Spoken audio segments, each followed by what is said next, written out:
Vivimos en un mundo rodeado de mucha tecnología.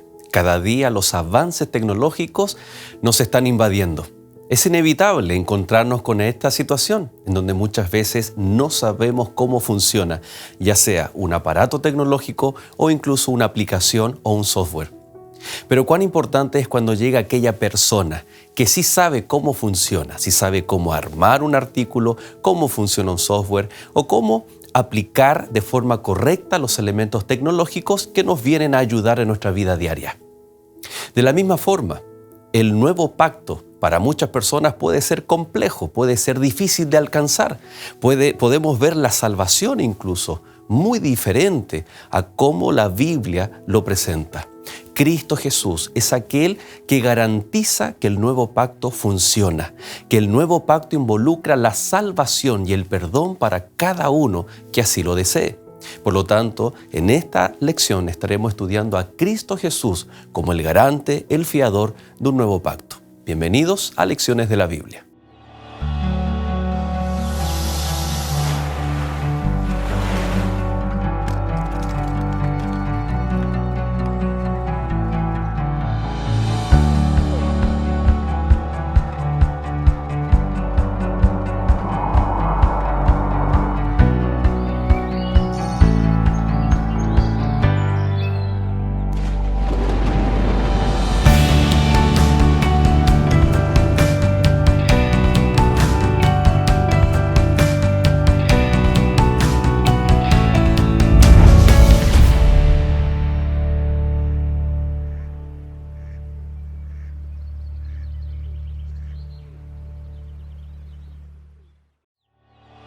Esta semana, Jesús, el mediador del nuevo pacto.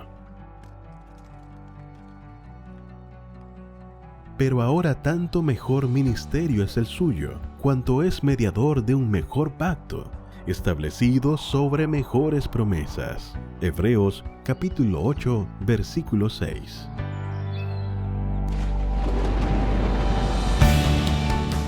¿Cómo están, queridos amigos? Nuevamente es un gusto poder saludarles y a cada uno de ustedes desear una cordial bienvenida a nuestro programa Lecciones de la Biblia, en donde estamos estudiando en esta temporada, como usted ya bien sabe, la carta a los Hebreos. Estamos hablando acerca de Cristo Jesús, pero especialmente en el capítulo de hoy, Cristo Jesús, nuestro sumo sacerdote, nuestra garantía en el contexto del nuevo pacto. Así que sean cada uno de ustedes bienvenidos. De la misma forma, Pastor Pablo Millanao, ya de la casa, ¿no? Ya octava lección, ya nos está quedando poquito, estamos avanzando en estos 13 capítulos y también 13 capítulos de lecciones y también del libro o la carta a los Hebreos. Bienvenido, Pastor. Sí, muchas gracias. Sí, la verdad es que es una feliz coincidencia, ¿no? 13 capítulos, tanto del libro, tanto también de estas transmisiones en donde estamos muy felices de seguir acompañándolos ustedes, queridos amigos, de diferentes partes y regiones. Desde Chile, un gran saludo para ustedes. Así es. Y pues bien, queremos entonces iniciar orando, como lo hemos hecho en todos nuestros capítulos, para invitar a Dios, para que Él sea parte no solo de este estudio, sea el centro, sino también sea parte allí en tu vida, donde estés, especialmente con aquellas peticiones, motivaciones que puedas tener en tu corazón. Así que te invitamos a poder iniciar con esta oración. Querido Dios y Padre nuestro, gracias te damos, Señor, por iniciar este capítulo invocando tu nombre, invocando tu presencia, especialmente a través de la persona del Espíritu Santo, el cual pueda estar en nuestra mente, en nuestro corazón, para entender, para poder vivir aquellos mensajes que tú tienes preparado para cada uno de nosotros. Bendice el hogar, las familias, las personas, Señor, que nos sintonizan, sus pedidos de oración, sus agradecimientos, que puedan, Señor, llegar ante el trono de gracia para que tú puedas interceder por ellos. Bendícenos, lo rogamos en el nombre de Jesús. Amén, Señor. Cuando vamos al libro de Jeremías, capítulo 31, nos encontramos y ha sido objeto de estudio. Me acuerdo cuando estábamos en la temporada estudiando acerca del pacto. Fue inevitable ir a Jeremías, el libro de Ezequiel, donde se menciona el nuevo pacto. Curioso que ya se menciona en el Antiguo Testamento. También estaba dentro de aquella época que iba a tener un cumplimiento, ¿no? Y dice el capítulo 31, a partir del verso 31 de Jeremías: vienen días, dice Jehová, en los cuales haré un nuevo pacto con la casa de Israel y con la casa de Judá, no como el pacto que hice con sus padres el día en que tomé su mano para sacarlos de la tierra de Egipto, porque ellos invalidaron mi pacto, aunque fui yo un marido para ellos, dice Jehová. Pero este es el pacto que haré con la casa de Israel después de aquellos días. Pondré mi ley en su mente y la escribiré en su corazón. Yo seré su Dios y ellos serán mi pueblo. ¿Qué de nuevo tiene este pacto? Ya que se ven similitudes con el antiguo, pero también hay pequeñas grandes diferencias, ¿no? Grandes diferencias. Sí, bueno, es muy interesante cómo se introduce en lo que recién ahí tú podías leer, porque ellos invalidaron mi pacto, verso 32. Por lo tanto, renovarlo no obedece, como ya hemos observado, ¿no es cierto?, en un episodio anterior, a algún fracaso de parte de Dios, sino de que el diagnóstico realmente es muy claro. El pueblo no ha sabido cumplir su parte del pacto. Y por lo tanto, en este nuevo pacto se ve una acción decidida de Dios de hacer ciertas acciones muy concretas, y las encontramos también reflejadas en ese capítulo 36 de Ezequiel, con ciertas diferencias en cuanto a cómo están descritas, pero en esencia es una acción en donde Dios finalmente va a encargarse de que sus propósitos se cumplan en la humanidad. Recordemos que el foco de Dios es la humanidad, no solo el pueblo en particular. El pueblo es el vehículo de la bendición, pero para el mundo. Y por lo tanto, Dios no puede permitir, ¿ya? Porque su objetivo es justamente otro, que este mundo viva en constante maldición. Y por lo tanto, si el pueblo está fallando en compartir, en llevar esa bendición, Él igualmente va a cumplir sus propósitos. Y por lo tanto, ahora el foco es el corazón, ¿no es cierto?, en donde en esta relación con su pueblo, Él ofrece una mejor garantía. Y de eso se toma Jesucristo, cuando Él habla acerca de la sangre de este nuevo pacto, apuntando hacia su muerte, apuntando hacia lo que Él haría en la cruz, que finalmente viene a cumplir, y aquí nos anticipamos un poco, viene a cumplir lo que el pueblo no pudo hacer, su vida perfecta, su muerte, ¿no es cierto?, perfecta, ofrecida por nosotros. Claro, el pueblo en el pasado se requería de ellos obediencia, y hemos visto cómo Jesús vino aquí a aprender la obediencia, ¿no? Ya comentamos aquello. No obstante, las bases del antiguo pacto estaban sobre sangre de animales, sobre los ritos, y el nuevo pacto es con la sangre de Cristo y con su sacrificio una vez para siempre. Tú mencionabas los participantes, era una nación, un pueblo, ahora somos todos aquellos que por medio de la fe aceptamos a Cristo Jesús.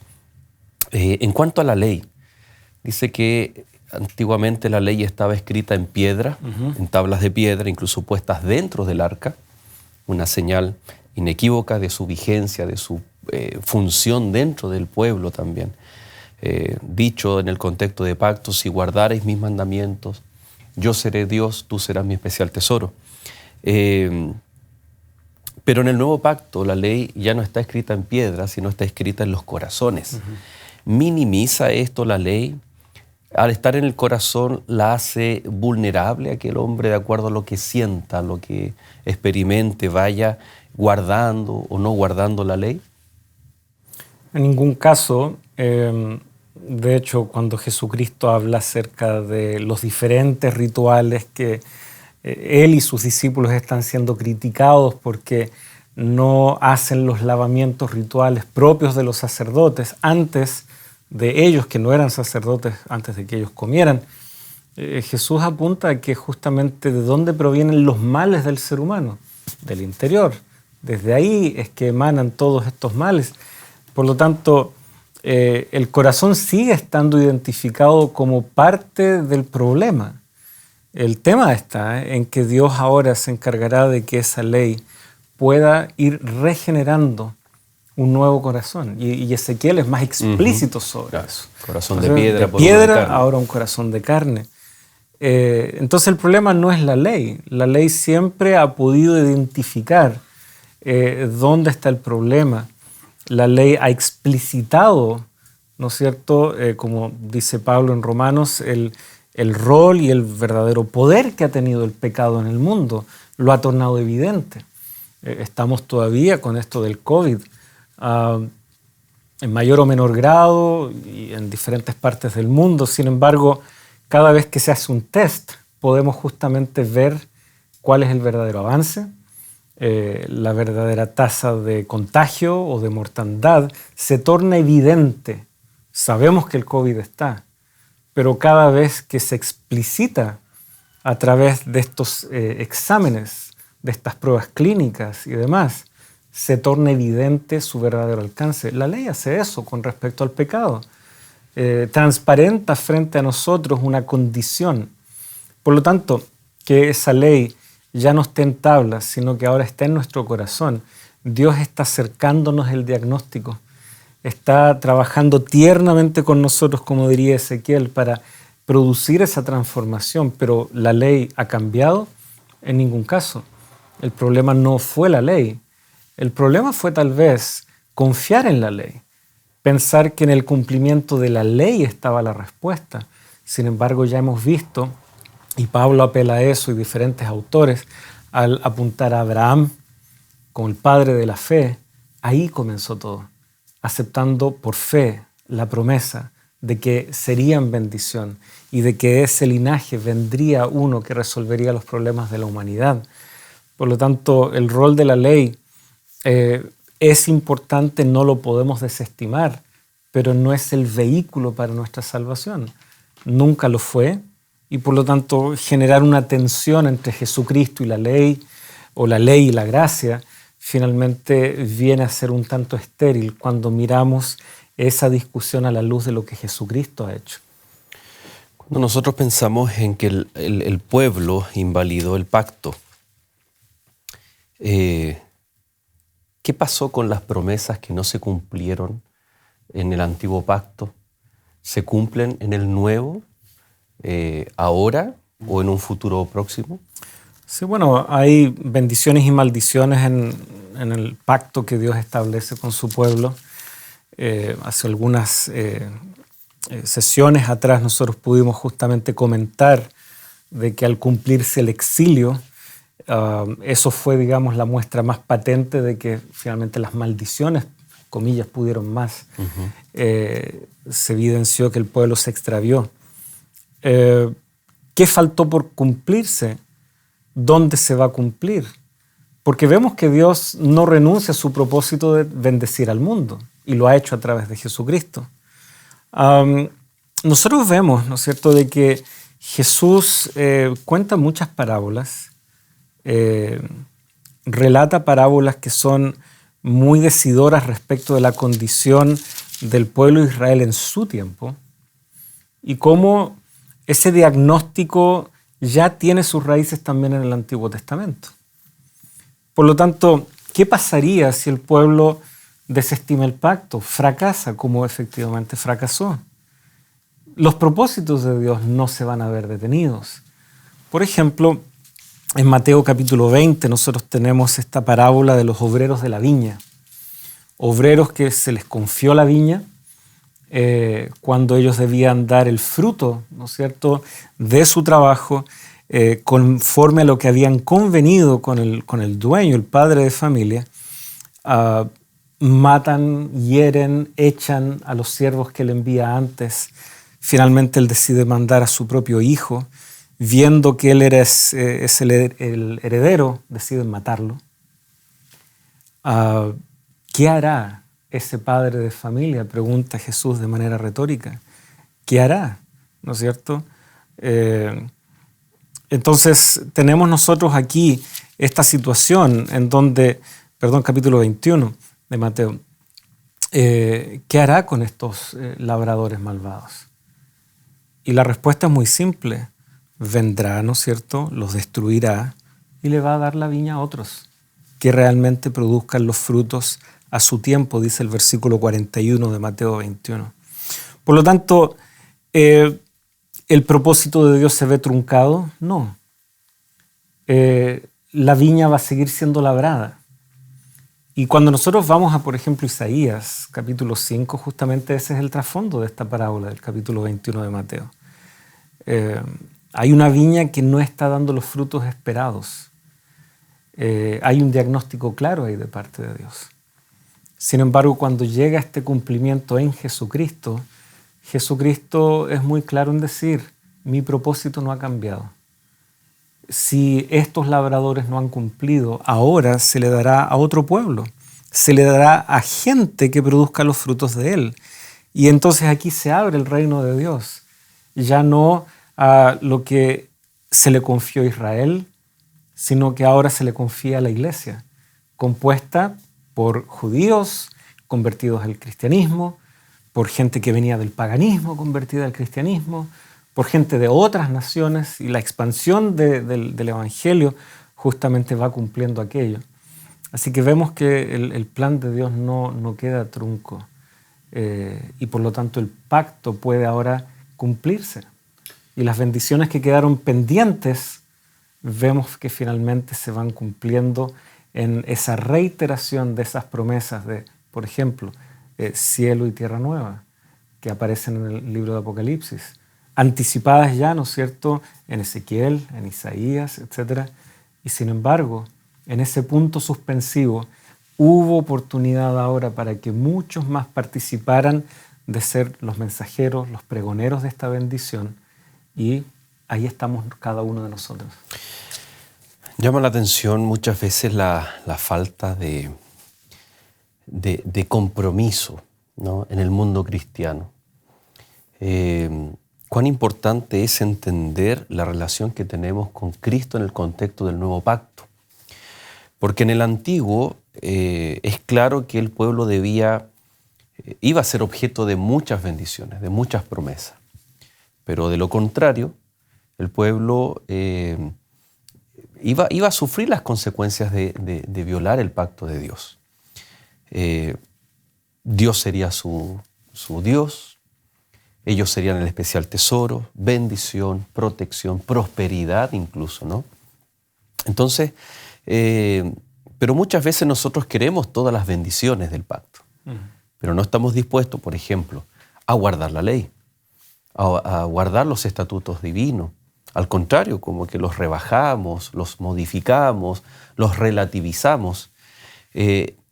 Esas condiciones del pacto, ya mencionaste que la ley está vigente, que al estar escrita en el corazón no pasa de un plano objetivo a un plano subjetivo, a un plano humano, sino que está aludiendo a la capacidad que ahora el hombre tiene que tomar decisiones en el corazón, donde están la mente, las decisiones, la experiencia, el aceptar a Cristo, etc.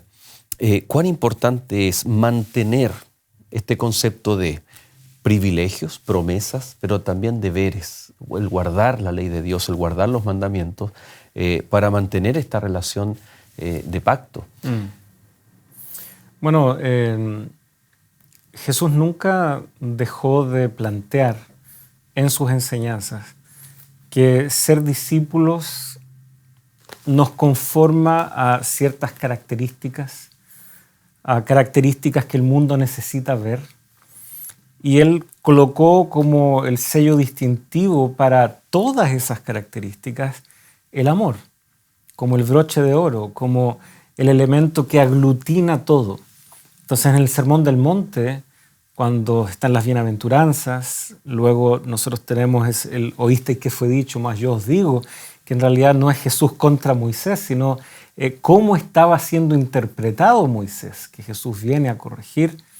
Y finalmente vemos de que al final de aquello, Jesucristo guarda el amor como esa clave para interpretar el cumplimiento eficaz y verdadero de la ley. Entonces tenemos las características del cristiano, tenemos entonces cómo el cristiano aborda también los requerimientos de la ley, todo finalmente encapsulado con ese sello de genuinidad que es el amor. Entonces lo tenemos allí, también lo tenemos en el registro que hace Juan, ¿no es cierto?, que en esto conocerán que ustedes son mis discípulos, que se aman los unos a los otros. Así que No es que ahora, en el ámbito de que seguimos a Cristo y ahora solo es el amor el único criterio, es que se pueden desestimar estas cosas. Si hacemos una lectura correcta del Nuevo Testamento, vemos de que ser discípulos de Jesús es reflejar también su carácter, es enseñar sus mandatos, sus ideales para este mundo. Si no lo hacemos, muy pequeños seremos llamados en el reino de los cielos, que en el fondo significa que quedaremos excluidos del reino de los cielos. Así que no podríamos ir por esa vía. Sin embargo, ¿cuál es la motivación? ¿Cuál es la motivación para observar aquellas cosas o para ver en el estilo de vida definido por esos preceptos el anhelo de querer vivir así? Es que ya hemos sido rescatados. Es el hecho de que tenemos un regalo de parte de Dios tan valioso que mal haríamos en pisotearlo, si usamos lenguaje, ¿no es cierto?, de la semana pasada, mal haríamos en declarar ese regalo tan precioso como inmundo, que también es el lenguaje de la semana pasada. La sangre de Cristo. ¿No es cierto? Entonces, ¿cómo cuidamos esto? ¿Cómo nos aseguramos de que esta salvación yo la pueda no solo declarar como deseable, sino realmente que sea un tesoro en mi vida? Bueno, vivo de una determinada manera que honra el regalo y el compromiso que Dios ha hecho conmigo. Por lo tanto, no es una cosa de si guardo o no la ley, si ciertas leyes son o no aplicables a nosotros. Más bien, la pregunta es cómo es que el cristiano observa la ley y con qué objetivo. Llevar y traer honra y gloria a Dios. Mostrar de que el Evangelio efectivamente puede ser vivido, de que son anticipos del reino eterno de Dios que yo ya estoy procurando vivir ahora. Porque yo quiero que esto pronto pase y quiero ya estar viviendo como si el reino fuera una realidad para mí hoy. Estamos en esa espera, pero con la motivación correcta, puestos los ojos en Jesús, entendemos que la ley es perfectamente compatible con la gracia y con el estilo de vida cristiano. El libro de Éxodo muestra bien gráficamente, ¿no? Primero es la redención y después viene, porque ya el Señor nos ha libertado, nos ha redimido, viene entonces estas demandas del pacto. No es para que el Señor me salve. Primero viene la salvación por medio de la fe y luego que somos salvos en Cristo Jesús por medio de la fe, su obra salvífica en nosotros, entonces como respuesta viene respuesta de amor, la obediencia a los mandamientos, especialmente la ley de Dios. Vamos a hacer un alto y ya regresamos.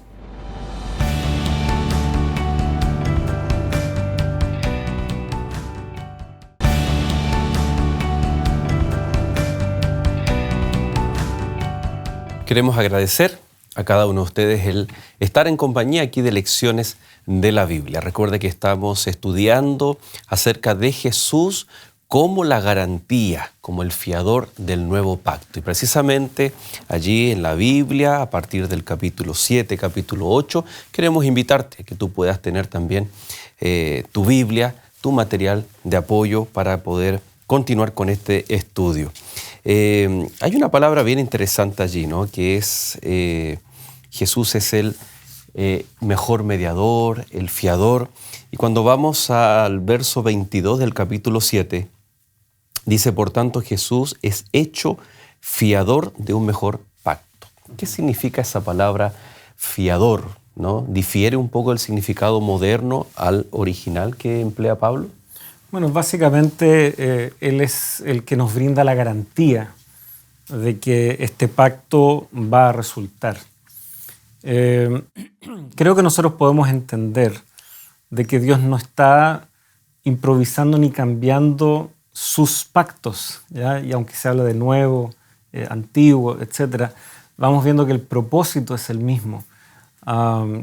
Por lo tanto, cuando nosotros vemos que en Jesucristo y en estas mejores promesas, en su mejor sacrificio, en su mejor sacerdocio, Él ahora es esta garantía, yo creo que podemos aceptar la invitación de las Escrituras para ver justamente cómo esto es que se lleva a cabo.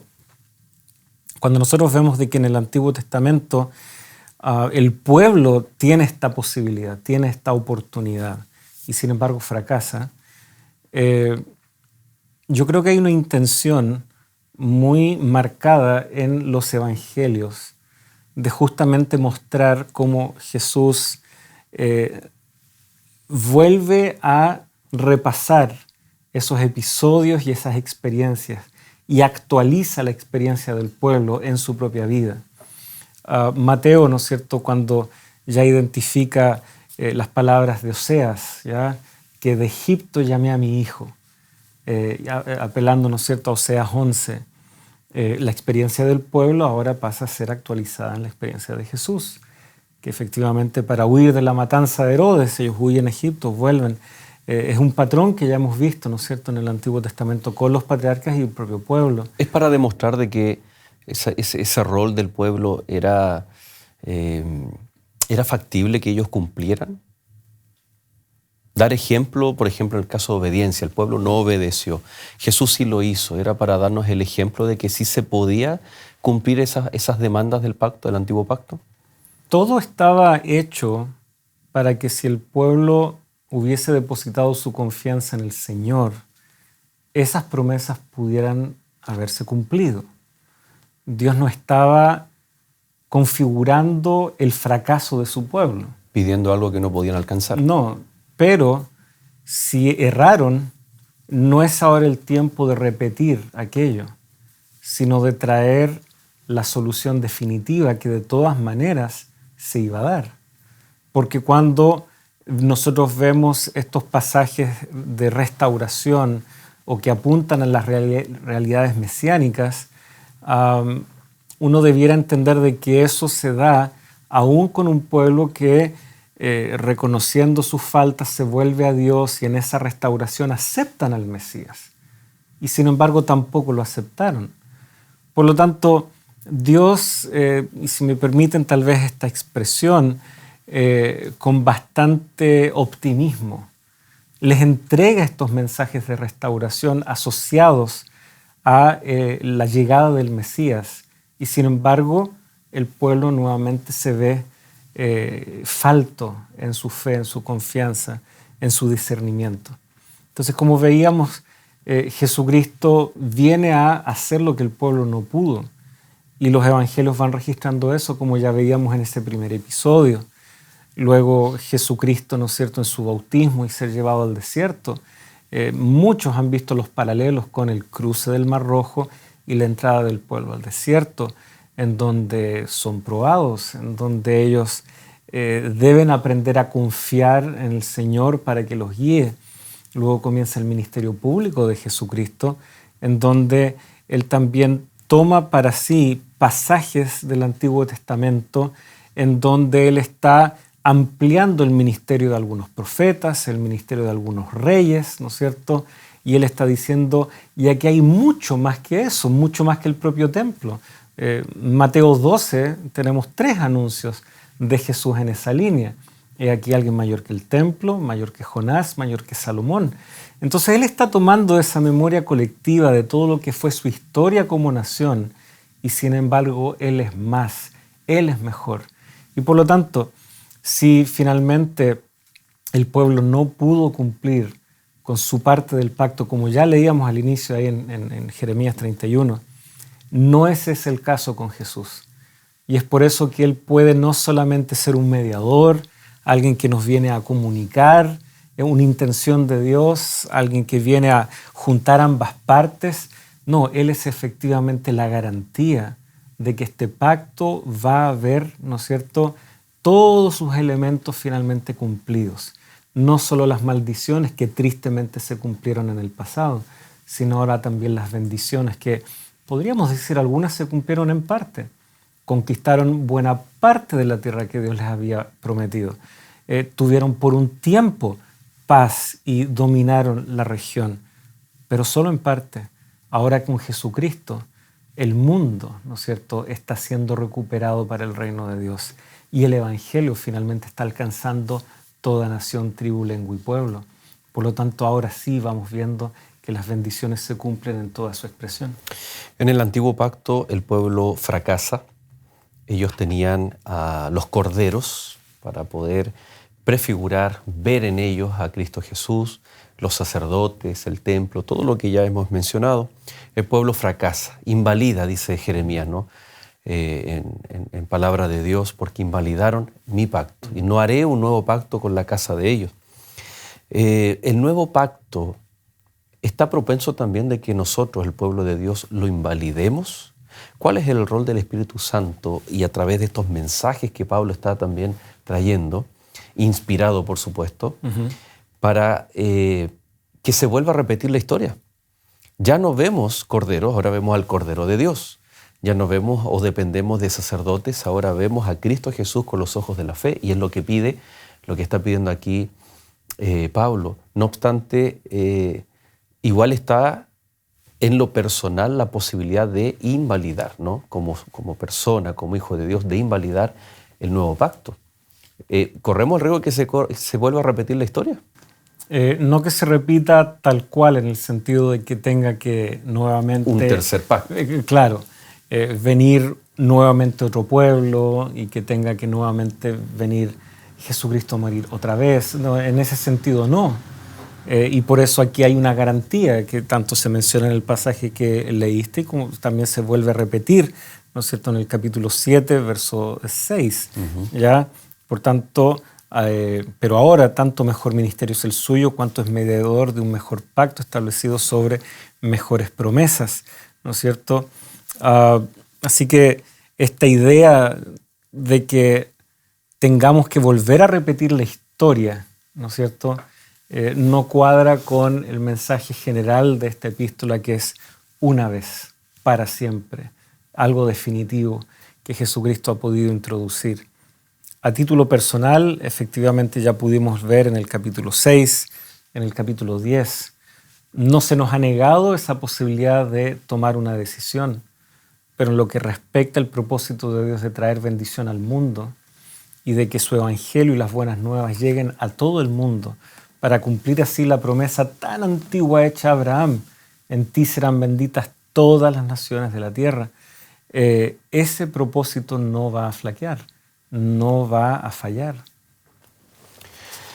Estaba leyendo el verso 6 del capítulo 8, juntando todas estas ideas, dice: pero ahora tanto mejor ministerio es el suyo, cuanto es mediador de un mejor pacto, establecido sobre mejores promesas. Ya hablamos un poquito del mejor pacto, ¿no? Mejores promesas. ¿En qué sentido lo que vivimos nosotros hoy, la iglesia cristiana, los que aceptamos a Jesús por medio de la fe, podemos alcanzar mejores promesas que aquellos que vivieron en el Antiguo Testamento, siendo que esas promesas ya eran extraordinarias? ¿A qué se refiere con estas mejores promesas para nosotros hoy? Bueno, y la verdad es que nosotros vamos viendo de que las promesas que se nos hacen a nosotros y que las vemos materializadas en Apocalipsis, por ejemplo, no son radicalmente distintas, ¿ya? Al contrario, vemos de que si estamos leyendo Isaías, por ejemplo, esos últimos capítulos, vamos a ver que hay una muy armoniosa concordancia con lo que nosotros vamos viendo en Apocalipsis. Si nosotros vemos las buenas nuevas del Evangelio y cómo es anunciado, y la salvación como la articula Jesucristo en sus mensajes, están muy informado y configurado su lenguaje a la luz también de las promesas del pacto en el Antiguo Testamento. Por lo tanto, no tiene tanto que ver con qué dicen las promesas, sino justamente con la persona de Jesucristo, que verifica y que confirma su cumplimiento. La gran interrogante en el pasado habría sido esto que el pueblo acaba de decir: todo lo que Dios ha dicho haremos, ¿ya? Éxodo 19, por ejemplo. ¿Se irá a cumplir? Queda un signo de interrogación, y aunque Dios ha prometido, queda todavía un signo de interrogación. Ahora en el Nuevo Testamento, el foco no está puesto en lo que el pueblo está diciendo a coro, todo lo que Dios ha dicho haremos, sino que el foco se vuelca a toda la obra perfecta de Jesucristo. Y al ver esa obra perfecta, ese signo de interrogación ya no tiene lugar. Vemos que las promesas se van a cumplir y que el propósito de Dios no va a fallar.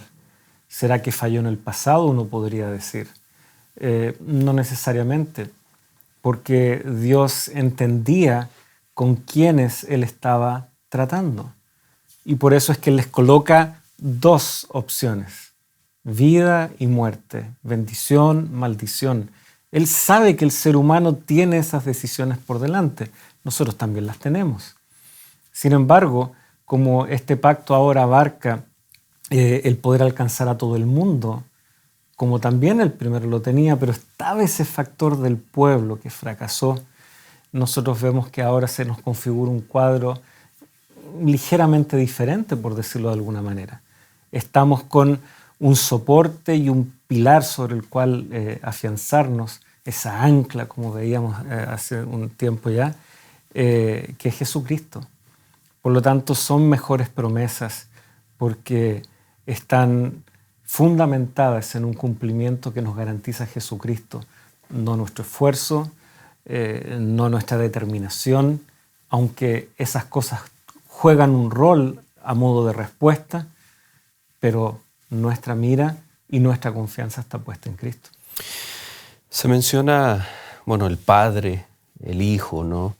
En el Nuevo Pacto, el Padre proveyendo a Cristo Jesús, dando a su único Hijo, Cristo muriendo en la cruz.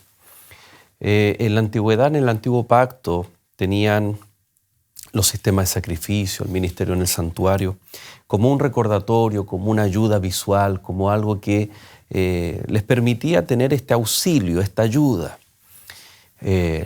Los calendarios, las fiestas, si bien habían ofrendas o sacrificios que no estaban normados por ciertas situaciones, por ciertos calendarios, ciertas fechas, sí por situaciones. Tú mencionabas, por ejemplo, el pecado involuntario, los holocaustos, que eran votivos de voluntad, y habían otros que estaban estipulados de acuerdo a las fechas, fiestas de cosecha, etc.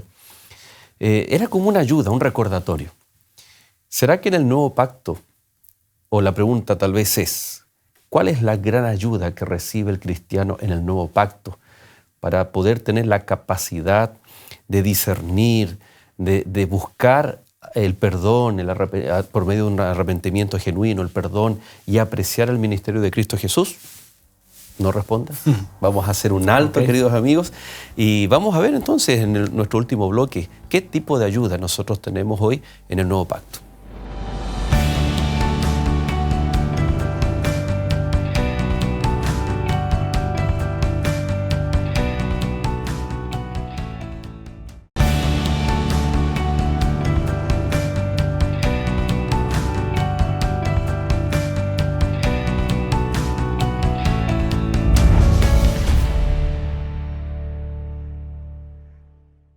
Hola, ¿está todo bien en tu familia?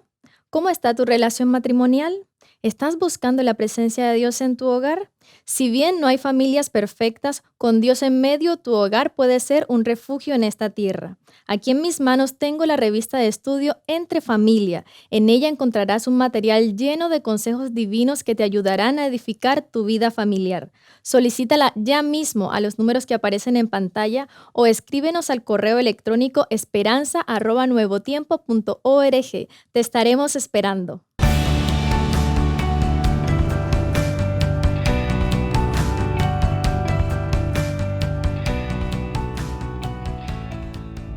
Y ya estamos de regreso en nuestro último bloque de esta lección número 8, donde estamos estudiando acerca de Cristo Jesús en el contexto del Nuevo Pacto. Y precisamente en nuestro último bloque vamos a hablar de nuestra respuesta, nuestro rol, nuestro papel en este pacto que está, tal como en el antiguo pastor Pablo, está todo provisto. Dios provee todo y necesita de nosotros, nos requiere de nosotros una respuesta de fe.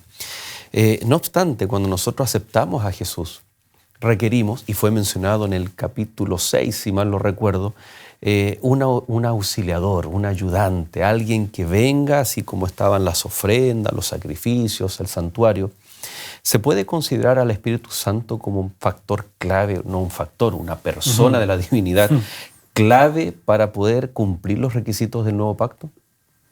No, sin lugar a duda. Jesucristo, en todo lo que le dice a sus discípulos en sus palabras de despedida, ¿no es cierto? Desde, ¿no es cierto?, el capítulo 13 de Juan en adelante, llegando hasta el 17, etc. Ahí nosotros encontramos cómo la promesa del envío del Espíritu Santo es fundamental para lo que será el estilo de vida transformador, primero partiendo por ellos, luego hacia todo el mundo que debe ser alcanzado en la vida de los discípulos. Y estas son las realidades configuradas por el nuevo pacto. Por lo tanto, cuando nosotros vemos que además estos pasajes del Antiguo Testamento, Jeremías 31, Ezequiel 36, uno de los factores claves también es que Dios colocará su espíritu allí, ¿no es cierto?, en la vida, en el corazón de su pueblo, que los limpiará, ¿no es cierto?, que los traerá de las tierras donde están esparcidos, que los traerá de nuevo a su nación, etc., dándoles una identidad, colocando su ley en el corazón, dándoles de su espíritu. Vemos que es un paso fundamental. Traerlos de regreso es solo un comienzo, ¿no es cierto? Recordarles la validez y la santidad de la ley como forma de vivir esta oportunidad, todo eso tiene su lugar. Sin embargo, esa acción constante de Dios por medio del Espíritu Santo viene a ser ese sello distintivo. Y Jesucristo lo reconoce así también en el contexto de lo que Él les muestra que será el porvenir de la iglesia cristiana. De hecho, les dice, aguarden, ¿no es cierto?, ese descenso del Espíritu. Y ahí están en el aposento alto. Y esta entronización de Jesucristo, que ya estudiamos hace algunas semanas atrás, justamente es lo que permite ese descenso del Espíritu Santo. En esas escenas, ¿no es cierto?, del capítulo 4 y 5 de Apocalipsis, esa entronización de Jesús, se ve también ahí la presencia de los 7 espíritus de Dios. Y cuando se inaugura el santuario, ahí está el Espíritu. Y es interesante cómo Ellen White describe de que ese aceite, ¿no?, tomándose de las figuras del santuario terrenal, ese aceite que era derramado en el ungimiento de la inauguración del santuario, como que desborda, ¿no?, y cae también a la iglesia, preparándola para desarrollar su tarea. Por lo tanto, vivir en comunidad inclusive, este nuevo pacto va de la mano de la capacitación, el poder que nos da el Espíritu. Así que todo el testimonio de la Escritura, lo que hemos visto también hasta aquí en el libro de los Hebreos, eso de haber gustado ese don celestial, ser partícipes del Espíritu Santo, como leíamos en el capítulo 6, si bien está en un mensaje de advertencia, ojo, es algo que efectivamente los cristianos han podido vivir. Lo mismo en el capítulo 2, ese acompañamiento sobrenatural al mensaje que ellos han podido escuchar. También reparticiones del Espíritu Santo, dice ahí. Donde los profetas recibían un mensaje y después lo comunicaban. En la comunicación también está ahí el Espíritu Santo, no solamente en la entrega del mensaje, sino también en la comunicación. Sabemos que tiene un papel importante. Permíteme, Pablo, leer aquí, porque esto refleja también toda esta realidad maravillosa, el ministerio de Cristo, el Espíritu Santo, nuestro deber en torno al pacto.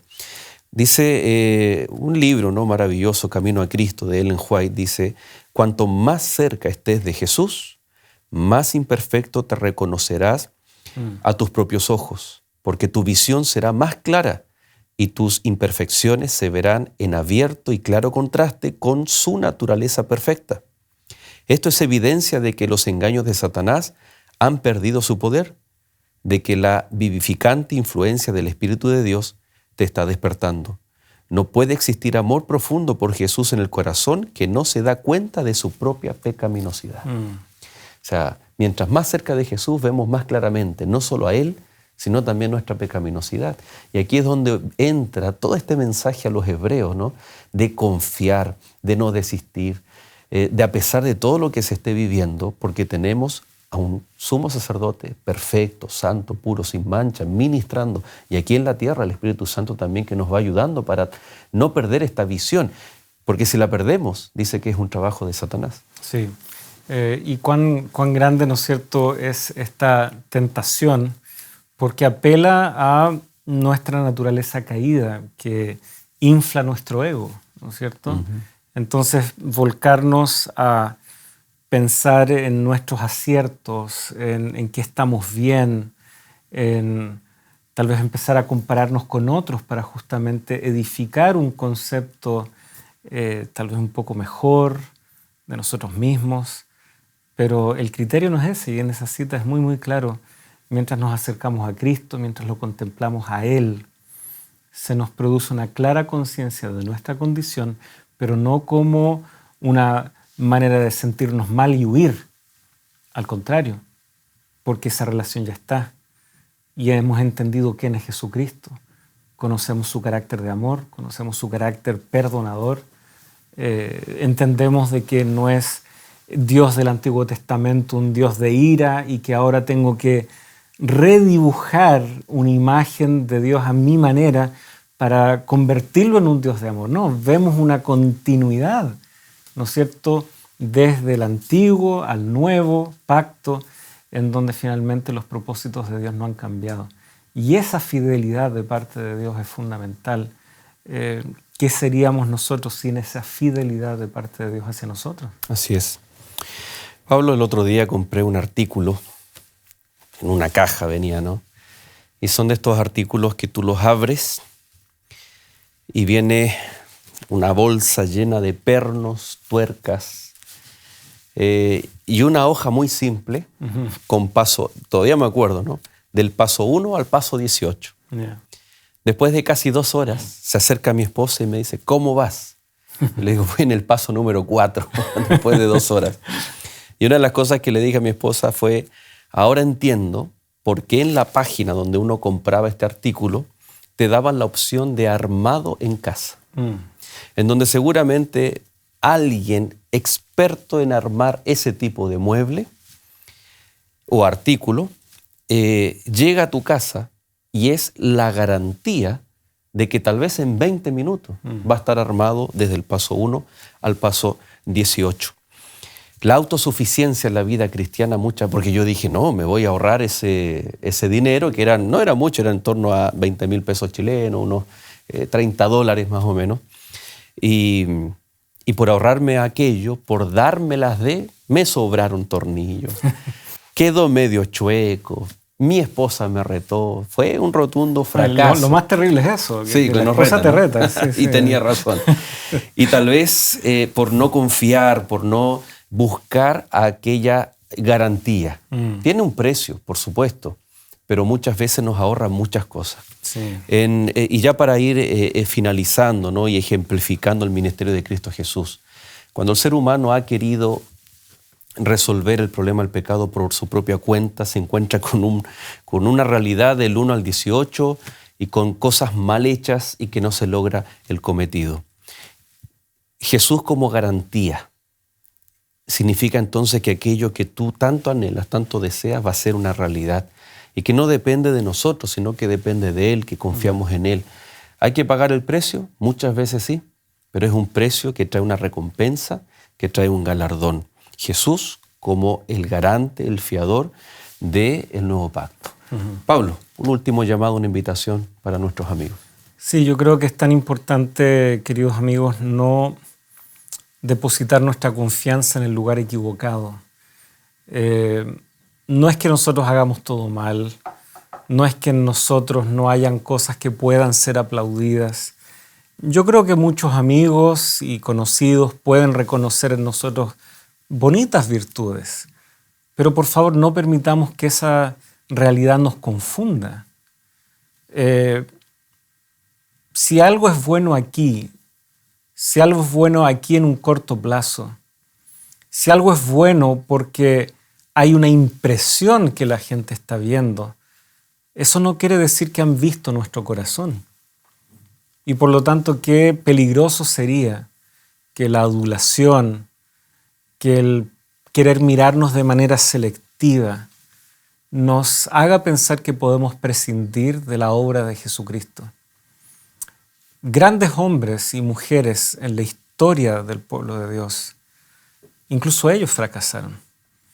David, el hombre conforme al corazón de Dios, fue, ¿no es cierto?, un hombre sujeto a ser perfectible, que debió reconocer también su pecado y se gozó en el perdón de Dios. Salomón, que luego, ¿no es cierto?, de ver, gustar, probar cuánta cosa en esta vida, tuvo que regresar humillado a Dios, dándose cuenta de que el temor a Jehová, o el temor de Jehová y sus mandamientos es el todo del hombre. Nosotros estamos, creo yo, pisando en terrenos tan delicados hoy, en donde con el miedo a ofender dejamos de decir ciertas cosas, pero sobre todo las dejamos de decir a nosotros mismos tal vez, de ser honestos con nosotros mismos. No tenemos que tener miedo en ser honestos cuando estamos de pie frente a Jesucristo, porque Él igual ya nos conoce. Y la garantía no somos nosotros, es Él. Es lo que Él ha hecho en favor de nosotros, nuestra garantía para poder contemplar estas realidades, estas cosas venideras del reino de Dios y poder comenzar a gustarlas desde ya. Inmerecidamente, por cierto, que inmerecido, pero un don gratuito que Dios gustosamente nos da.